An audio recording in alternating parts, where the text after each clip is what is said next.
All right, it's Francis, one of the two owners of Assured Senior Living, and I'm back with the top 10 questions to ask when you're touring memory care, assisted living, senior living, nursing home, aging services from an insider's perspective. Let's start with staff. What is the number of direct care staff to residents? As an example, 20 residents in a home or a hallway or a wing or whatever it may be. Do you have one staff member for those 20? Do you have two? What does it look like overnight versus the day? Very important to find out the direct care team staff. Let's talk about length of time. How long has the direct care staff been there? Have they been there for years? Or is it 1 or 2 months? Very important to find that out so you can get a little more insight into the organization.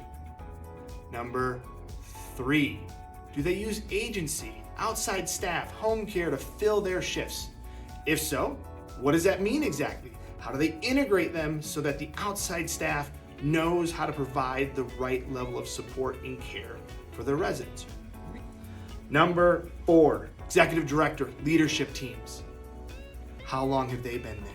It's really important to have a core cohesive leadership team because information has to flow up from the direct care team, down from the executive directors and leadership team so they can support each other, thus providing the best care possible for the residents, their loved ones, and their families. Number 5, we're talking call buttons. Do they use them? If they do, what is the average response time? Make sure you check into all times a day. So different times a day, night, afternoon, evening, etc. Really important to find that out. Shifting away from staff, we're gonna move into engagement and activities. Number 6, we wanna ask, how many activities or engagement opportunities are there per day for the residents? Very important to know the opportunities available. Number 7, are they purpose-driven? Are they set up for the residents? Do residents have an input in those engagement activities? Very important that the activities are not just bingo, but things and activities and engagement that drive purpose, drive residents to want to participate. Very, very important that the residents have a voice in. 8, how do they get someone to engage? How do they get someone that doesn't want to come out of their room? How do they get someone to just maybe stop withdrawing and participate a little bit? Because we know social interaction matters. And it's very important. The more social interaction, the less isolation, the less depression, less other health issues happen.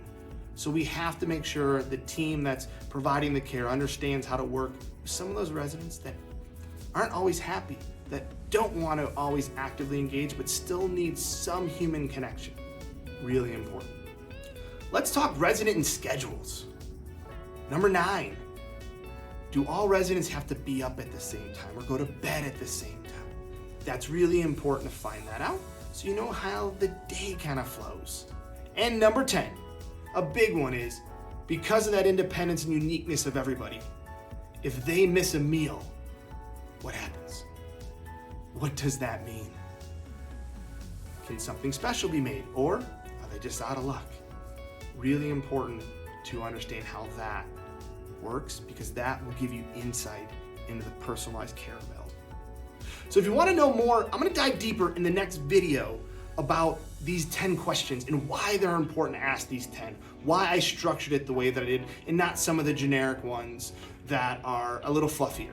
These ones give you the insight into the organization, to the community, to the home about how they do things. And it's really important you look beyond that surface and ask these questions. So jump over to the next video, check out our Instagram and YouTube page. You'll find this follow-up video where I provide a lot more detail for each of these 10 questions.